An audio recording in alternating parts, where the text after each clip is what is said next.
Hello, hello, beautiful people! So this is my ordinary life and I'm inviting you to enjoy it with me. So, akala ko is ano na tong caterpillar. This is Charmaine. Ay, sorry B. Lagay kita sa safe place B. So, probably, itong caterpillar na to is mag-form na ito into moth.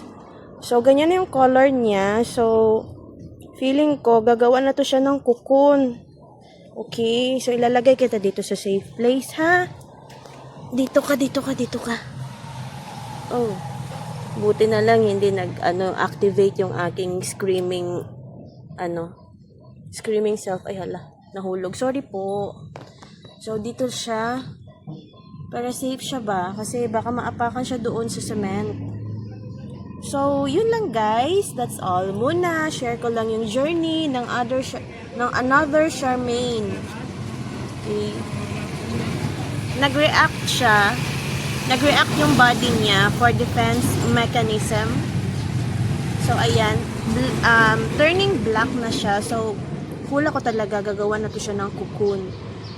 And hoping sana as in makakita ko talaga ng Daphne's Mary Eye na orange color. So, that's all muna. Thank you for watching, guys. Enjoy the rest of the day. And as always, from my little world to yours, love, love, love.